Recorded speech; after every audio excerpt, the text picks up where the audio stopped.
Welcome back, GPS to God. We are so glad that you are back with us.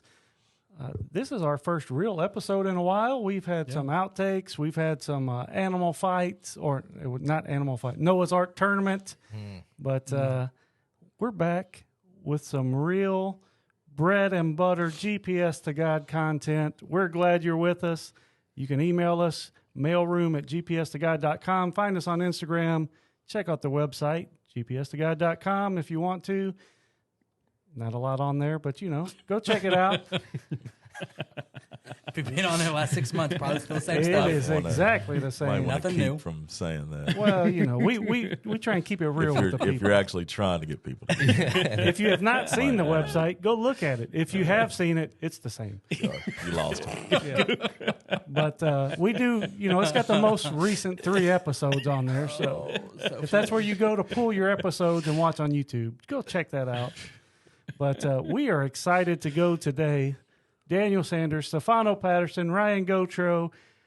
We got Jay Robinette, and we got Carlos Santiago with us, the only guy here whose hair can rival my own, I think. But he's wearing a hat today. So. Yeah.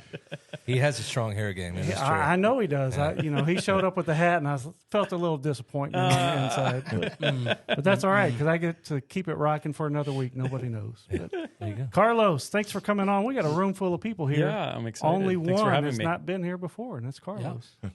So we're going to get into a lot of stuff with Carlos. The way I know Carlos, though, is Mr. Disney. Oh, yeah. I don't know if that's how you were introduced to me or if I heard a little backstory, but is it true that you are Mr. Disney? Yes. No, I'm kidding. It's like, I'll take it. You just got a lot more clicks right there. And next, we are going to talk about our sponsorship opportunities. Yes.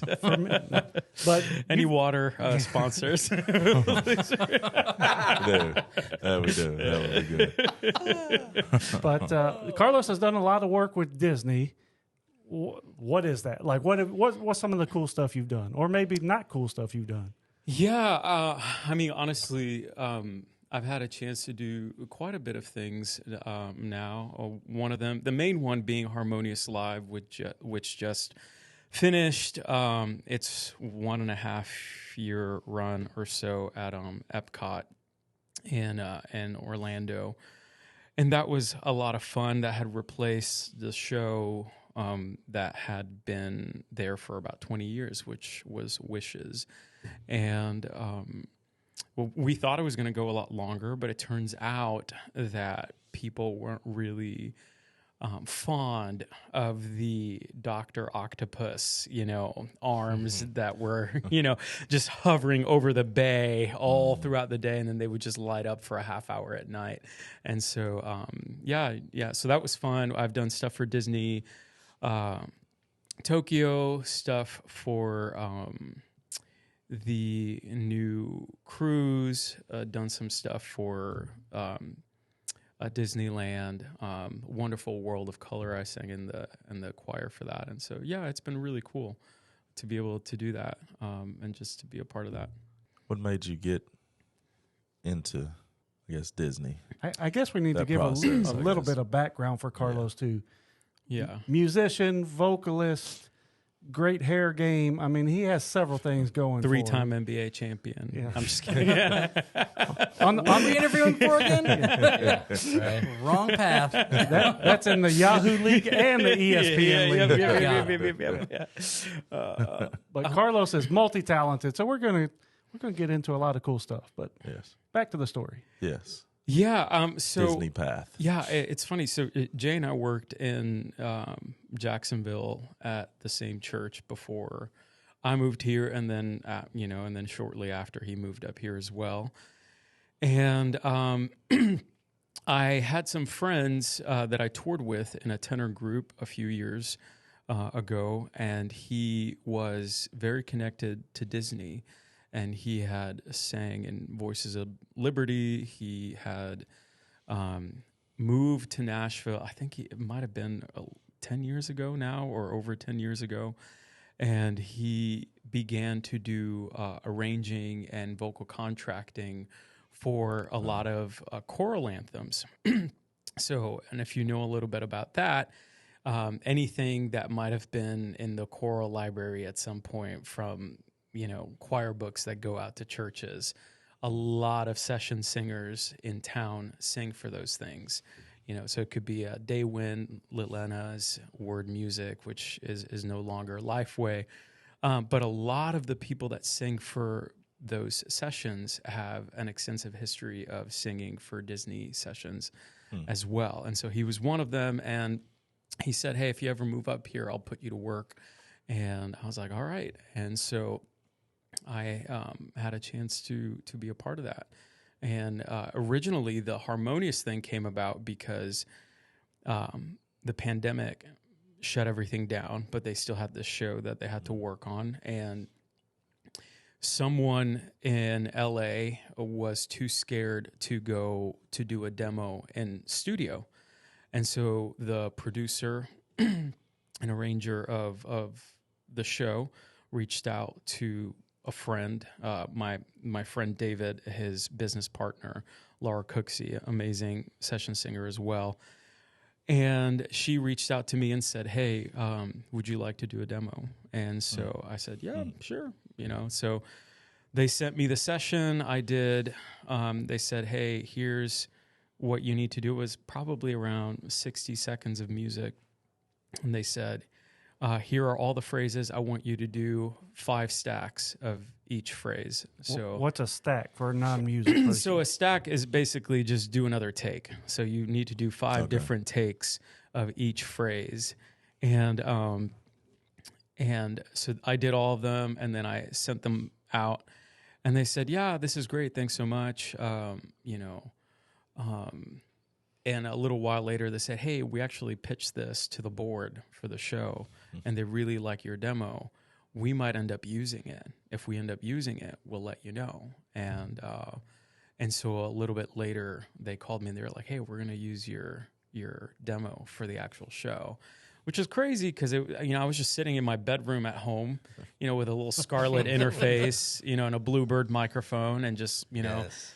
both of my I live with 2 other guys. Both of my roommates were working, and I'm just locked in my room. Put some sheets under the door to kind of keep sound from coming in and out, and I'm just in there doing take after take after take, Wow. and then That's awesome. and then it happened. Yeah, so it was really cool. And they use that recording over the life of the show, or you? Yeah, they did. It was pretty wild. Is that what they call mailbox money in the game? Like Yeah. where the royalties just keep I like coming? that. No, because it was a non-union thing. But they did compensate me well. I mean, it's just at the end of the day, it was 60 seconds of music. A lot of work went into it. But aside from that, I did get a chance to be a part of the choir sessions from that, which were held at Sound Kitchen. And that was just unbelievable because they played back. We went in there to record, I think it was 2 full days of sessions for the half-hour show. And we went in there and they played the mock-ups with the orchestra and the fake choir, the little oohs and ahs that they had done in MIDI. And we listened to what they had already done by that point. And it was just amazing, just chills, and you start tearing up because it's just really cool. It's just hearing a lot of this music that everyone's heard for so long, but with people singing it in their native languages. And it was just really cool. So this might be a dumb question, but was this stuff that like just people could go stream and listen to, or was this stuff that was actually at Disney that people could come in person and hear you, or what exactly was it for? So what ended up happening is that they did it was the 50th anniversary of Disney World, and so they decided to do a new show for Epcot, and they did another one for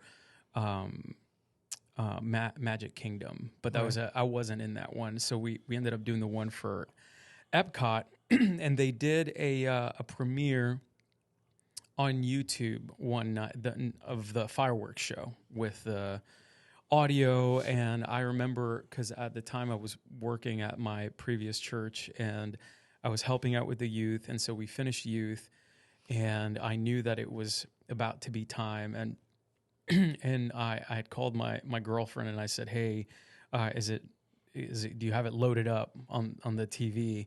And she lived close to the church, and so I just ran. I'm literally running up to try to catch it. And some part of me, even though I had already filmed or signed the paperwork, I'm like, what if they don't use it? What if they don't use it? And so I ran, and the show's starting, and they streamed it on YouTube. Then eventually they premiered it in person, and they did that. And then eventually they did the in-person recording that ended up on Disney Plus, which was last June 21st. So we're coming up on a year of that. Cool. Yeah. So what's the name of that? Sorry, Jay. If somebody wants to go on Disney Plus, is it still on? Yeah, and it's got to be quick because since Hulu and Disney Plus are merging, and so that's one of the things that's getting purged, and it's Harmonious Live on Disney Plus. So, Harmonious Live. You know. So I think one thing we need to get Carlos talking about. First of all, Carlos, you have, I think, your biggest fan goes to our church. Who's that? And it's a guy named Mr. Bobby Webb. Because of a project that Carlos worked on that went viral. And I don't know if it's your first viral video. Yeah, it was the first one. First for one? Sure, yeah. And so Carlos did a video during the pandemic. And and I'm just going to stop right there. Carlos, tell us the video that you did, the process that you had for that, and then you guys will probably understand why Bobby. By the way, shout out Bobby Webb to you, making it on the podcast. Yeah, let's go. And so he loves what you did, and for all the millions of views, he's probably at least 2 million of the views. Praise God. So tell him. So tell him what got you going YouTube viral. Yeah, that was really weird because this all happened around the same time, which was really bizarre. That same friend who books me for sessions and does a lot of session work, he calls me out of the blue one day, and I know how busy he is, and so whenever he calls, I better pick up because the likelihood of me being able to get a hold of him later on is it's not going to happen. And so he calls me, and I'm like, hey, man, what's up? And he's like, hey, do you got a second? I'm like, yeah, sure. What's going on? And he says, hey, he says, hey, man, I've got an idea for a YouTube video that's going to go viral. And how many of us have heard that before? And so I'm like, okay. We say it every week. Yeah. Still waiting. And so I said, okay, sure. What's up? And he said, okay, so, all of these things have shut down. No one's working. None of the session people are working. And I've got this great idea of doing an a cappella arrangement of It Is Well. I already have the arrangement done. And so the idea is I'm sending the arrangement. I'm sending the measures and the parts in the piece that everyone's going to sing. But it's going to be studio singers that they're going to record themselves singing it, on video, and then we're going to extract the audio from the cell phones, and then we're going to mix that as the audio. No studio stuff, and it's just to show hey, the session community is banding together in this really difficult time. It's going to be awesome. So what I need your help with is that once I get all these videos, can you edit it and put it into this little virtual choir thing? And I said, sure, yeah, of course, I'll do it. As soon as we get off the phone, youtube.com, So and I spent 2 hours trying to figure out how to do that. And I sang in it as well. And so then I put it together, and I had a 2015 MacBook Pro. I'm running Final Cut, and I am just trying to do this video. And I mean, that thing was cooking bacon. It was so hot. I literally had to put little ice packs underneath it to keep it cool. And then the export, when I did it, and it was only 30 people in the video, only 30. And so when the video exported, I found a mistake, but each export took me about 40 minutes. Wow. Is it worth keeping? So I finally get it done. I send it to him, and then we had talked. Hey, are we going to try to put some money behind this? Like, for advertisement. How much are we talking about? And they're like, we talked about it, but we just want it to be organic. See what happens. We're gonna give it a day. And if it doesn't do anything within a day, then we'll talk about that. I'm like, all right, cool. So first off, I send him the video, and he said, hey, man, the video's messed up. Something, is not working.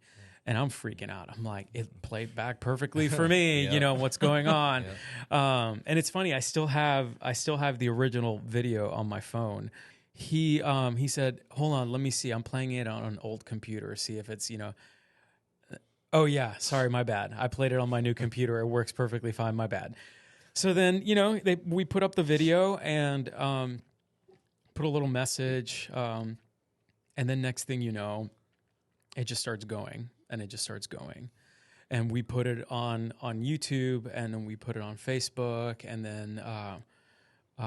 then they started, news stations started picking it up, and then it just started blowing up, and so I think. Collectively, it ended up getting around 8 million views cross-platform, but it got to the point where, like Oprah's lawyers were calling my friend, like, hey, we want to have a conversation about this. David Foster, I don't know if you guys know who that is. He's an arranger.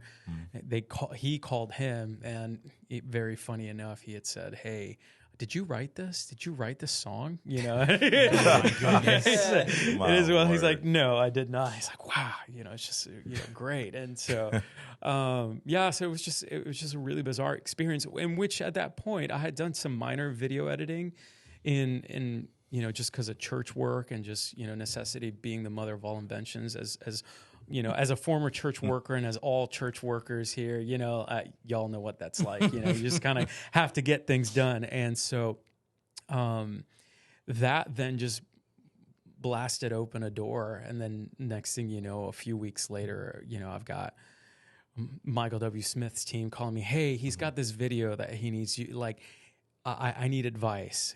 You have a moment to talk and, can you do this? And I'm like, hey, I really don't have the time, but I'm willing to help. And they're like, is it like, I've seen how this is done, and that you just kind of put the video, you shrink it manually, you move it around and the XY axis manually, and you just kind of do all these things. I know that that's how you can do it. Is there an easier way to do it? And I said, no.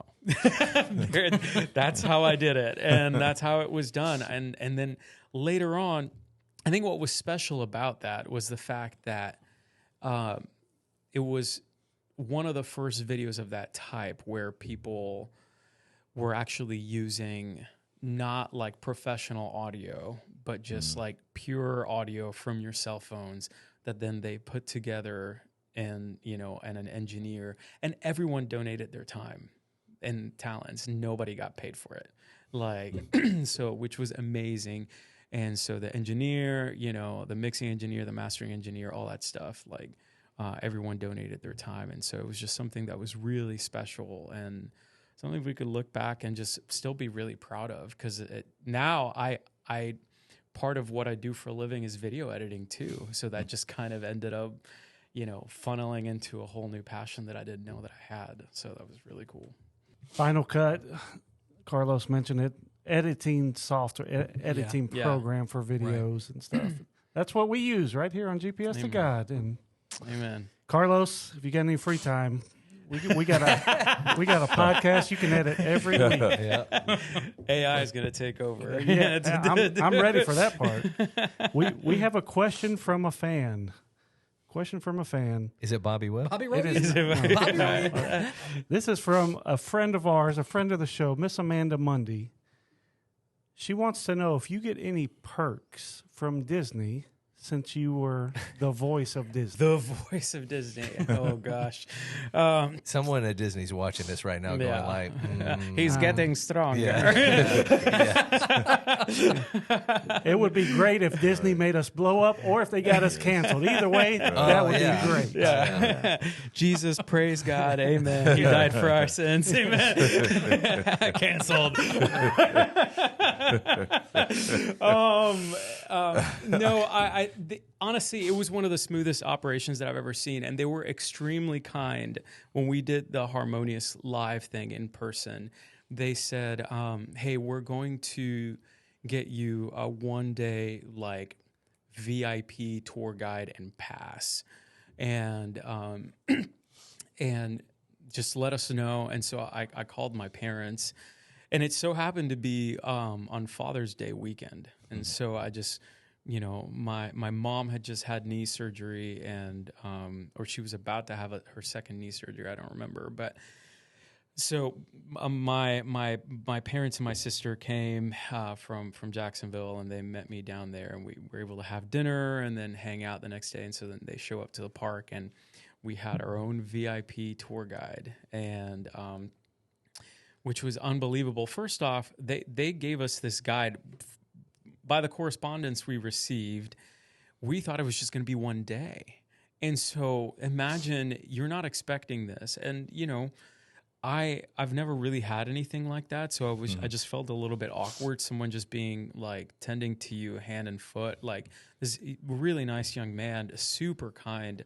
And he's like, "Hey, do you want anything to eat? Do you want any coffee? Do you want to like," and I'm just like, "I'm good, man. Like, thank you," because that's just kind of what I'm used to, Yeah.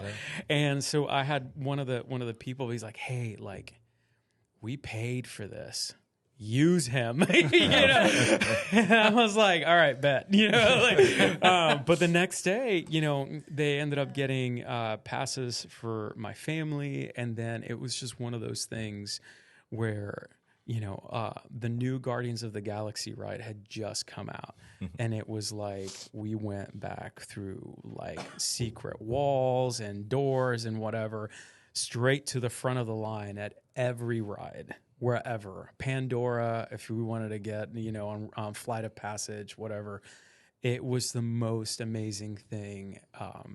So you were getting all the dirty looks. I was. Why is he going to skip us? Yeah. Who's this guy? Yeah. There's that guy again. And it felt good. Their hatred fueled me. No, I'm just kidding. It was well, because I've been the one who gave those dirty looks. Of course. Yeah. So, Now you're on the other side. yeah. Now you're on the other side. Now on the other side, I was like, well, maybe I misjudged them a little bit. Maybe they have a nice family. Maybe their mom's in a wheelchair and they're having surgery. It's just maybe one of those things. Oh, that's great. Yeah, but that was the best. Honestly, that was just the best perk. And just for all the listeners, like the people that I've worked with, and especially some of my friends, they have done for the last 20 years. So like my friend David Wise, he was in Wishes when he was one of the voices, and so that show went on for 20 years. Like, so if anyone's really Mr. Disney, it's probably him, like, Wow. I mean, some of these people, like if you look at their credit list of the things and the people that they've sang for, it's just unbelievable. And you don't really realize that. And these are people too that just, serve in their local church, and they just kind of unsung heroes, which is a funny kind of a misnomer, considering they're all singers, but they all are just amazing people who love to sing, and they've been in movies, projects, video games, things that you just have probably never known that they're there, but they are. So it's just really cool. Disney's is like a family too. Like even if you left for a little bit, there's a way for you to get back in, right? Because like our mutual friend Tiffany Casey. Oh yeah. She was in Voices. Yeah, she was in Voices of Liberty, which is the show at Epcot. And she moved to Atlanta, and then they just recently moved back like a year or 2 years ago to Orlando. and her first show back with Voices was this past weekend. So, but she, has already been in that family. So even though she was gone for years, they brought her back. Yeah. So is that still kind of the family vibe with Disney? So Well, I wouldn't know from the Voices aspect, but I do know that the people who are in Voices, it really is like that. It's just like, and David was in Voices, and a lot of people that live here now used to be in Voices or worked in Orlando or in parks at some point, or cruise ships, and did a lot of that stuff. And so, yeah, there is a kind of a continuity, and it's funny because there's a guy who I know who used to live here. He just moved down there, and now he's singing in Voices as well. What did they have? Something, I think it was at Epcot.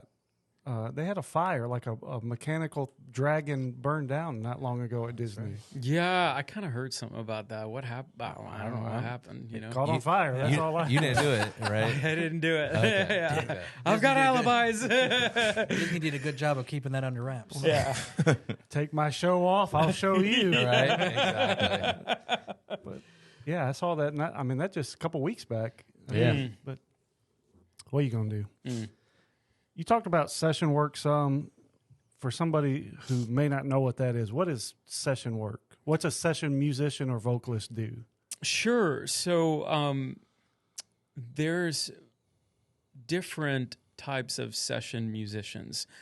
And so in my world and what I've had the opportunity to do is that you go in and someone has already arranged some music, and then you have maybe a group of anywhere from 8 to 12 in a room, and a bass, tenor, alto, soprano, that kind of a thing. And you have all of these songs that you have to get through. You decide, they tell you, hey, it's going to be a 2-pass kind of a day, or 2-take or 3-take kind of a day, and just to thicken up the sound. And then we have 8 to 9 songs that we need to get through. And then we just sight read the music, and we'll go from one song and they'll play it. And while they're getting microphone levels and such, then we're just kind of going through the song, making sure we're getting our bearings. We'll listen. We'll kind of figure out the sound of what we're going for. And then we record that one section, and then, lather, rinse, repeat throughout the rest of the song. But these people are, just amazing. My sight reading was, okay. It was not stellar in comparison to some of these people. And the more that I've been able to do it, surrounding myself with them, it's just getting so much easier, because you kind of start learning. It just becomes a secondary nature, and you instinctually start learning tricks that just help you with some things. But I remember the first session I did in town was for a Star Wars video game at Ocean Way Studios. First session, and I'm just like, through the roof. I'm like, yes, finally. And I remember we're in there, and they said, all right, we're gonna sing in Sanskrit tonight. And and if you don't know what Sanskrit is, if you've seen episode 1, Phantom Menace, the Duel of the Fates, what they're singing in there, that's Sanskrit. And so they go and they are, singing in English is hard enough, and singing and sight reading in English is hard enough, and then you're having to learn phonetically a different language, and then you're sight reading. And I remember vividly, a very dear friend of mine now, shout out to Shelly Jennings, she's amazing. She was standing next to me, and she's sight reading this syncopated, very difficult rhythm while doing the Sanskrit at the same time, not skipping a beat. And it was just like, I just remember, and it might have been like that effect with little children, with a child, the way that they see every person is the tallest person that they've ever seen. Mm-hmm. But that's what it was like for me, just to see these people that could just like, wow, this is a whole different level of reading and talent. And so it was really cool to be able to see it. And what's even better is that these people just kind of befriended me, and they're so fun to be around, and it's such an honest, much lower pressure environment that you would think. And it's high pressure in the sense that you need a quality product, obviously, but low pressure in the sense that if you're in the middle of a take and you make a mistake, you immediately just like, stop, can we pick up at measure, blah, blah, blah. And then you just roll on from there, and then you just keep on going. And that was one of the hardest things, because I, being a perfectionist, wanted to just like, no, I want to nail it. And sometimes I would mess up, or I would mess up quietly, but then I would, a friend of mine or one of the other tenors that was in the stand would say, stop. Let's pick up at this measure, because they heard my mistake. So it's just better, like, you just learn how to own up your mistakes and just, but it does become kind of a game. It's like, how long can I go without like messing up, like, can I do it, So yeah, it's a lot of fun. And it's a really cool thing, that people get to do. Musicians, sometimes they just build the tracks from scratch. That's the hardest thing, especially for worship music, which is, at times can get a little bit formulaic, but we don't think that these musicians come in and they might have a little bit of a mock-up track of some sort, and especially rhythm section, guitar, bass, drums, keys, they get in there, they throw a click, and then they throw them a chart in front, and then they just start working out arrangements there on the fly. And so a lot of the things that you end up hearing, you'll have some overdubs here and there of, if you go to multi-tracks, you'll see songs that have 7 or 8 guitars, and it's just like, wow, we're going to need some volunteers, but but it's really neat to be able to see that. And these people, they just sit there and they do that day in and day out, and they have something that it's vocalists obviously don't really have this, but it's something that's called cartage, which is basically you pay. I hope I don't butcher this, but it's basically you keep your stuff in a certain storage if you're doing sessions daily. And so instead of you bringing your gear, or as a part of your studio fee or whatever, they were paying for your cartage. And so your guitars and your amp and your pedal board are there when you get to the studio. And then when you leave, and then they go, and so it's like they pay as a part of that fee, for you to not have to, because, sometimes in the middle of a song, it's like, well, I don't necessarily want the tone of this kind of guitar, so I want a different guitar. Okay, well, if you have 8 guitars, are you going to carry all 8 guitars in with you? Or are you going to carry all 3 amps with you? Like, it gets a little bit difficult. And so a lot of these musicians, they'll just, have that paid for, and then they'll just show up and their gear is there, which is kind of the dream. So, Carlos talked about session work, and he's done session work for some pretty famous people, famous jazz singer, blues singer, Josh Stone. Yeah, that was cool. And also, you've done some stuff with Smitty, Michael W. Smith. I did, yeah. And but I want you to tell them a story, because I think this is one of the coolest things you've done. All right. And it's also one of the first times you were telling me you were going to get to not work with, but your idol was going to get to hear you sing. So Carlos is a giant fanboy of this singer. He's pretty good. His name's Bocelli. And so, little singer named Ed Sheeran, his people contact Carlos, correct? Well, it's funny. They contacted my friend. Is this the same? Is this the same friend? David, yeah, it's David. They contacted David, yeah. So I don't know why I gave him air quotes either. So, but I was waiting for the story on that. Yeah. There's nothing there. No, David and I are cool. See, Tell them- alias. Right. It's Walt Disney. So tell them that story about how you basically talked to Sheeran's brother. And and how we were at Christchurch at this time. Exactly. Yeah. And so tell them about that mashup, because that was the first time that you were kind of in the world of Bocelli. And actually, just kind of pump him up some more. Oh gosh. He actually just recently sang. Bocelli was here in Nashville for At Bridgestone, Valentine's, yeah. and he sang in the choir. That was fun. For Bocelli, and Wow. so if anybody was at that concert, Carlos was in the choir for that one.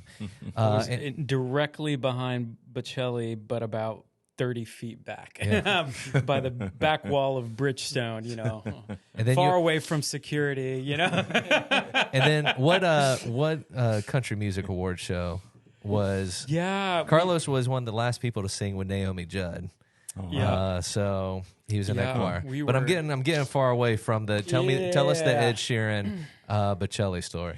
Yeah. So when I was working at Christ Church, I was the youth worship leader. That was my main job, and we honestly we worked across departments a lot. And so if they needed me to play on a Sunday after I was done with the students, then I'd go and play second service or jump on and sing. Or Thursday nights, I had actually started playing, just volunteering for a long time before I started working there. But eventually I started working there. We're working with some great friends, Austin and Lindsay Adamek over there. And both of them used to live in Nashville. And Lindsay was in, what was the name of her One group? Girl Nation. One Girl Nation. Lindsay Adamek was in One Girl Dove Nation. Award nominated. And One Girl Nation. and so we were all working together, and it was just really, really fun. But I remember getting a call again from David and just being like, "Hey, can you do a demo for tomorrow?" And I'm like, "Yeah, what's up?" He's like, "Okay, so Bocelli hasn't really done a record in a really like a record of original or like new his own music in a long time. Can you he's gonna do a new song like a duet with Ed Sheeran? Can you do a demo for that?" And I was like, we got off the phone. I walked outside and I cried. Just because I just not only that, but because of the connection. Like my grandma, when I visited her years ago when I was in college, she gave me this greatest hits record from Bocelli, and I had never really opened it. And I remember I went to Southeastern University, and I had it in my little whatever console in the center, and I just take it out. I'm like, well, I might as well listen to it. It's a 2 CD thing, and I open it and there's $20 in there. It's such a grandma thing to do, and, but she loves Andrea Bocelli. And so when I got that call, it was just very emotional. And so I got to sing the demo for the song, and I sent it over. And then the next day they wanted me to do a little Zoom meeting to meet with David and Laura, and then Matthew Sheeran, who co-writes a lot of the songs with Ed, and just to give me some pointers on some things that they might want to change, and some things that I need to do over. I'm like, yeah, okay. And so I get done with the Zoom meeting, and I had that Bluebird microphone and the Scarlett interface, Old faithful. Old faithful. In my office at the church, and I just sat there and I recorded, those fixes, and I sent them over. And that track is a track that Bocelli used to learn the song. Wow. And that was just kind of bizarre, and so that was really cool, and it was a very memorable moment. And I remember being in the Zoom meeting and trying to take a screenshot because I'm like, I want to remember this forever. And I hope that nobody sees that, and I don't know if back then maybe they knew and they just let it happen, but I was just trying to be very deadpan and just trying to get the screenshot. So that was just a great memory. And then getting to sing with him in person. And I remember talking to my friend, one of my friends last year, and his common friend, she had said, "Hey, are you going to buy tickets to the Bocelli concert?" And I said, "I don't know what I'm going to do, but I'm not going to buy tickets. I'm going to sing at that concert." And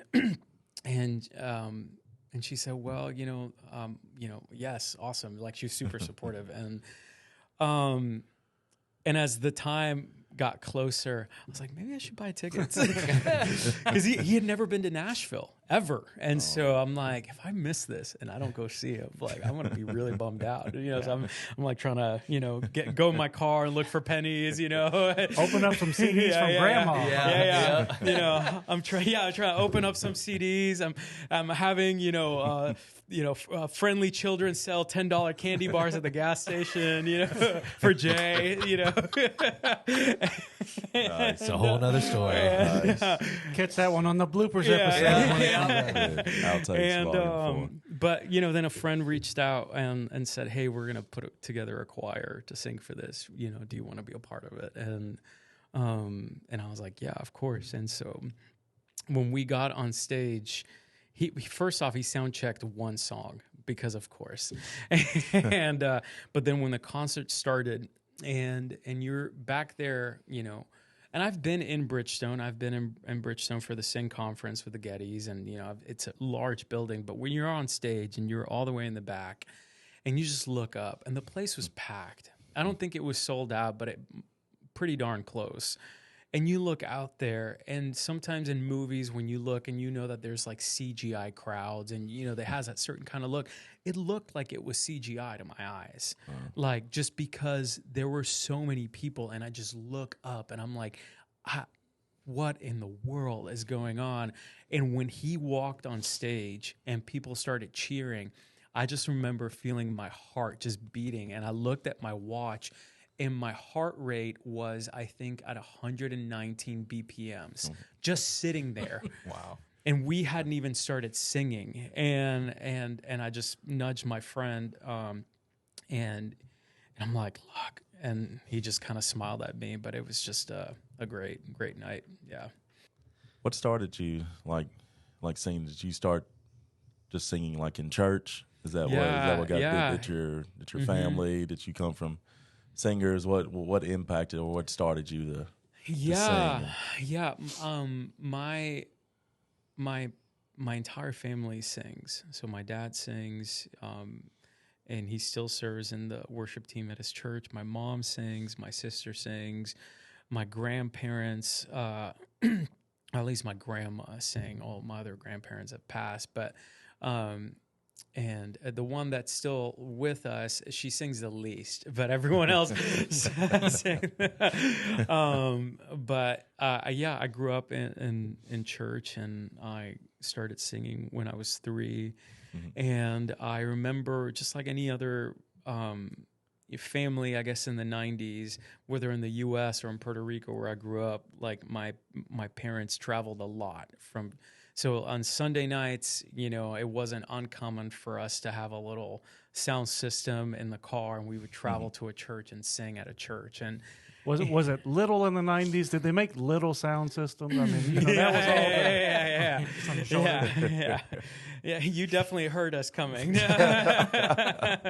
No, but it was a really interesting thing. But being a kid, I remember I had these friends of mine, my neighbors were my best friends, and we played basketball and baseball all the time, and I just remember we were like many of us, it was church anytime the doors were open. And so I at some point like I want to go out and play. I want to go out and just hang out with my friends. It's like, sorry, I can't hang out on Sunday nights because I have to go back to church. And so, or I can't go to church, but I'm going to go to another church and sing. And so there was a resentment that just kind of grew in me of just, and then eventually my I would tell people when I didn't want to sing, I was like probably like 10. They said, do you want to do this thing? And I'm like, no, my voice is changing. It's just like, I can't right now. I appreciate it. Like my voice is changing. And it's just really, they would laugh at me. And then we moved to the States, and it was all different. We ended up going to an Assemblies of God church at the time, and it was an American church. We ended up not visiting a Hispanic church. And my parents are still, now they're in a new building with a new pastor who was a youth pastor there for 16 years prior to the transition. But they're still at the same church. There was a 5-year gap in there where I was serving at a church in Orange Park, where they came with me to that church because they're like, my dad basically said, my son is still young.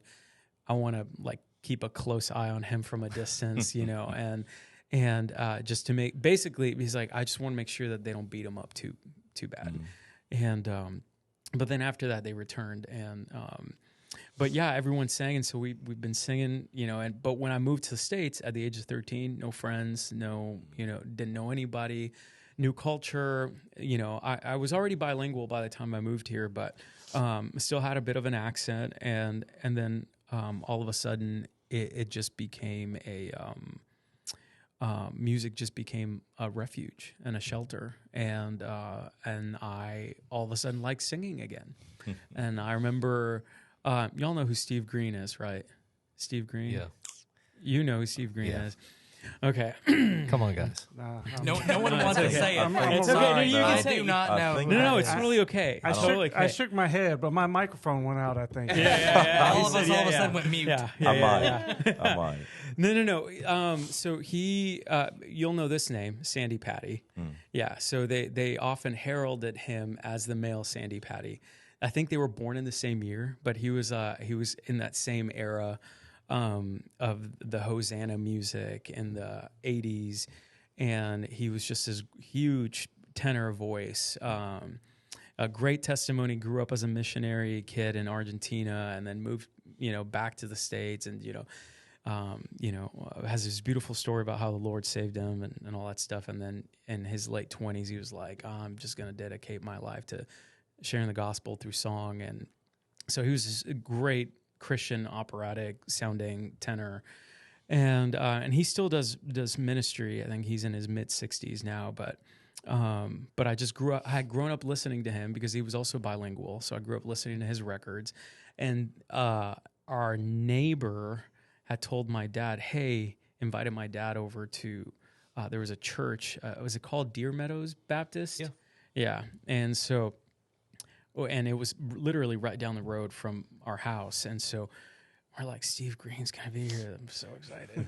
So I'm stoked, and I was 14, and I remember going to see him in concert. And at this point, I was going to school. I wanted to be a mechanical engineer. That was my dream. And I went to a magnet school in Jacksonville, studying IT, doing all that stuff. And I left that concert, and I told my dad on the way home, I was like, Dad, I want to talk to you. I was like, I think I want to be a musician, and he was like, no,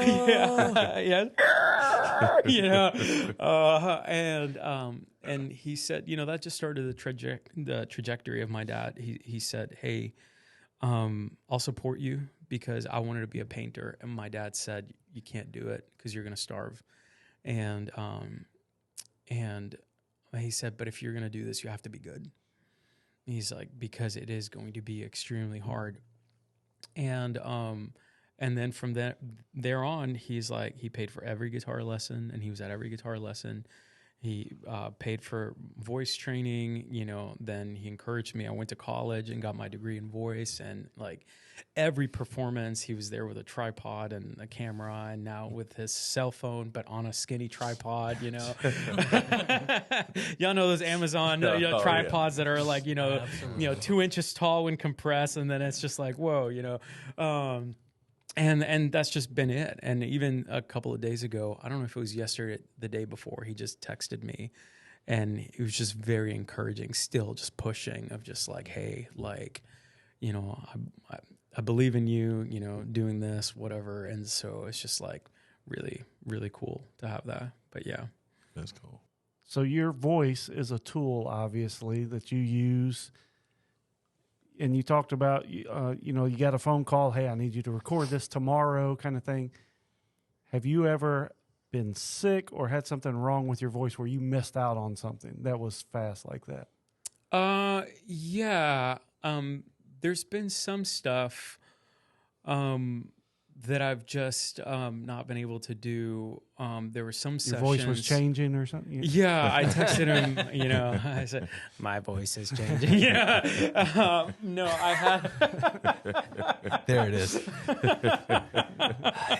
right, you made it this long. Good job. Thank you. I did all right. Mom, please don't watch this. Yeah.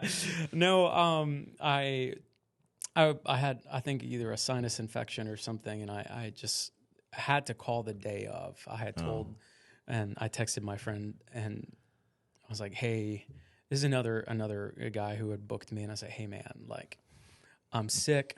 Like, I tried to get better. I'm not going to be able to make it. I'm sorry. And I texted him with a couple of hours beforehand. But if there's one good thing that came from this pandemic is that people began to be way more understanding of those things.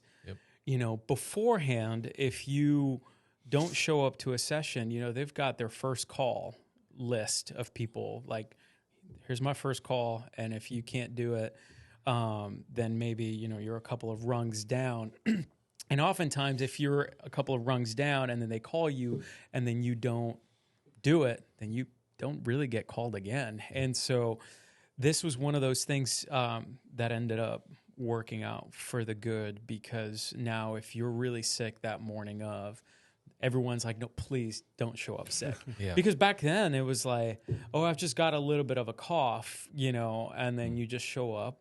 You've taken medicine, hopefully, and then you just kind of zombie through the day because you have to work to live, and so I've missed a couple of those. I've also done, still do some recordings from home, so if they call me to do a demo for a song, I've done a couple of those for like day wind practice tracks and stuff like that. They'll call me, hey, can you do a song? And there's been a couple of times where I've been on the tail end of a cold, and but thankfully, because I'm just recording at home, I can just take my time with it and just like, if I'm hacking up a lung, I can just take some time, gather myself, drink some water, and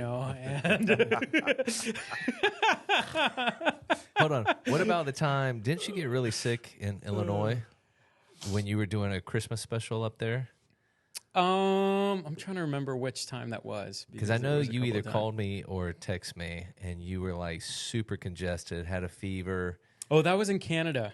I was in Okay. Canada, and I was up there with Tenore. So I went. This was way back then. I go up there, and this one girl who was singing, she showed up the day. I think it was like we had some crazy 3 services on the Sunday morning, 2 concerts. That Sunday was the final day, but we had a rehearsal Wednesday, rehearsal Thursday, 2 concerts a Friday, 2 concerts Saturday, 2 concerts Sunday, and 3 services that Sunday morning. Wow. And so that first day when we showed up, this girl shakes our hand, and then someone sees her from that church that knows her. It's like, hey, are you feeling better? And she's like, yes, my fever broke this morning. Oh my goodness. And so I wake up, Sunday morning, or actually I was already feeling unwell. And so the cough was starting to settle in. And I try to go to a grocery store, and I'm like looking for NyQuil severe cold and flu. I'm looking for some Star Spangled, good old cough medicine. And, for better or worse, they have those locked up behind, in a certain area in Canadian pharmacies, and they were already closed. It was like 8 p.m., but pharmacies, I guess, closed like at 7 or something. And I just could not get any kind of medicine. And so the next morning I wake up and I am literally like just shaking in bed with a fever, aches and everything. And then I just, I'm like, hey guys, I'm sick. They're like, cool, we still got to sing. And I'm like, I'm singing, And so I sang, and I did all the concerts, and, miraculously my voice held up, but wow. It was not fun. A little maple syrup. That's all you needed. I should have done that. I should have done that. That would have worked. Yeah, squeeze some tree bark, and it would have been okay. It's everywhere in Canada. Yeah, yep. Well, Carlos, thanks for coming on. We're going to put you on the spot here, like we haven't already. But Sure. do you have one story, whether it's from a church, from a show, from something cool, a funny story, or like, can you believe this story? Oh, that gosh. you can leave us. This is a family program. Go. Funny story. I'm trying to think. We do have a beep button. Yeah. Amen. Is there something? The holiness button. Send the us out. holiness Yeah, button. PG, PG. Yeah. G. a story you can just send us off with. Sure. So my first year here that fall in 2019, I had the opportunity to be in a Netflix show as well. It was a karaoke singing show. Basically, yeah. And so I didn't really want my church to know about it. So I just took some days off. And so I sang Sunday morning, and then I went straight to the airport. I flew to London, to Pinewood Studios, where they had just wrapped up filming the last Bond movie. And then they were working on Jurassic World, like the last one. And they were starting to work on that. And so we're up there, and they brought us to the studio, and it's like 8:30 in the morning. And then they're like, all right, everyone put your phones in these, little baggies, say goodbye to them until the day's over. And you're not going to go on recording. We're recording episodes all day. Your episode's going to be recorded at like 7:30. So that whole day we had rehearsals, like performance coaches and just whatever to be on TV. They were like, everyone smile, smile, smile, and we were sitting in this tiny little room, and they were like, hey, you can't strategize. If we catch you strategizing, you're kicked out. And they hadn't told us, because what they had said is that it was going to be like rock band, and you just kind of sing the song, and if you stay within the little line, but they randomized the lyrics. So at any given point, you need to be ready to sing whatever lyric they send your way. And we knew the songs ahead of time, so thankfully we were able to practice the cuts that they had sent us, but we didn't know which part they were going to pick. And so we were in this little room with a bathroom, a toilet that barely worked. It was really, and it's funny. One of them, I will not name who, but one of them definitely, the toilet would not flush for one of them. It's unfortunate. And it was really funny. It ended up working later on, but there was a good half-hour break. There was like, yikes, but we ended up doing the show, and it was a surreal experience. It was awesome. It was one of those really weird things where it's just like, during breaks, people are walking up to you and like, touching up your makeup, and like, here's your water bottle, and you're like, while they're putting makeup on you. And the show was over, and they kept telling us to smile so much that I got a tension headache from smiling, and my cheeks cramped by the end of the day. And so at that night, I ended up eating a whole pizza by myself because I was just starving. And then that next day, it was Wednesday, I flew back. I landed in Nashville at 4 p.m., took an Uber home, got in my car, drove to church, and led worship that Wednesday night. Goodness. And it's just so that they wouldn't know, they wouldn't know that I was gone. I just took a Tuesday. Mondays we had off, so I took a Tuesday. Wow. They were like, oh, he just took a day off. He just needed a breather. So I just was like, I don't want them to know that I'm gone, I'm doing anything. So it was a crazy kamikaze kind of a trip, but it's impressive. It worked out for the good. It's impressive. I mean, I went to Louisville, Kentucky over the weekend, and I thought that was getting out of town. I didn't fly to London. Yeah. I got a middle Quick seat trip. on the way to London, which was the worst. Oh, no. This lady felt a middle seat. Oh, okay. And this lady was almost falling asleep on me, and then a gentleman next to me was just very big armed and just was very comfortable. So I flew 9 hours in a middle seat to London, and that was very. I will not miss that. Wow.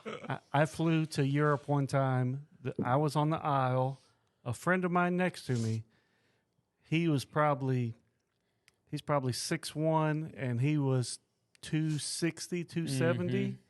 And he took he had some assistance for him to sleep on the plane. Sure. I think he took some special vitamins or something. Yeah.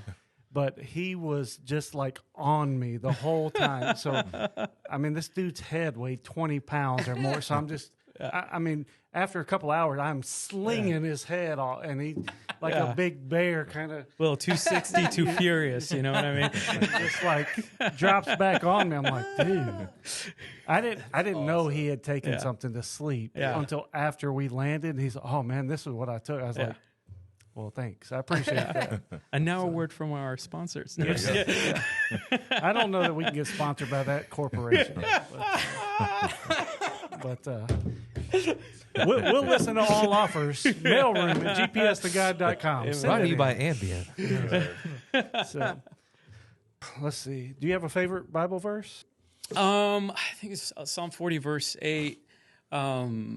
I think it's, I desire to do your will, Lord. Your law is in my heart. And that's been a really strong Bible verse through the years. And then the one, I don't know if any of you have read the Dane Ortland book, Gentle and Lowly. And, everyone knows, take my yoke. My yoke is easy, my burden is light. But for some reason, even though I've read the Bible cover to cover, I forgot that it's, it says right there, from gentle and lowly of heart. And so when I read that book, and it's just like, wow, like just out of that verse, it's like that Christ's heart for sinners is like, he's gentle and lowly. Just like, I'm calling you in, and in your worst part, I'm calling you in. So that's been something that I've held really dear in the last few years of just like, I've seen, I don't know if you guys have seen this meme, and it's like anytime that anyone says anything bad about me, it's like, it's okay. I sing hymns that say worse things about myself, that kind of a thing, So it's like, I just kind of hold that close to my chest. And it's just like, you have no idea. I'm way worse than you think I am deep in my soul. That's good. That is good. And there's no better way to end the show than that right there. That's a good close, right Carlos, man, thanks for coming on. It was Thank you great. so having much, me. man. Thank you guys. I mean, I can't even remember the entire gamut we've covered. Netflix, Harmonious Live with Disney, 8 million views going on a viral video. Ed Sheeran. I mean, just Karaoke in London on a day off. Angelic. I like that one. Next time someone says, you want to go to karaoke? I was like, I'm not going to London. You know what I'm saying? Jump in the pond. To come back and be here in time for Wednesday night. I mean, my goodness. It's good stuff right there. Way to ruin it for the rest of us. Well, I mean, that's a bang. I don't know how else we end it, but to say we got to go, man. Carlos, thanks. That was awesome. All right, thank you, guys. Come back anytime, and I know you got to have more stories. All this We'll stuff, have we some just more, scratched the surface. So Awesome. Thanks for being here. You all know it. We love you. God loves you more. We'll see you next week. That's perfect. That's Sweet. great. So I have a question for you, but I didn't want to say it on there. We can edit it in if you want to, but I just, with all the Disney and everything. You always do this. With dude. you, at least it's recording. At least it's I mean, recording, he though. comes with these questions Well, I all the just- time, I dude. just don't all know if we wanted in this or not. Thank you for listening to GPS to God. Please leave us a rating on your podcast app and also subscribe on YouTube. Hit the bell if you would like to receive notifications when new episodes air.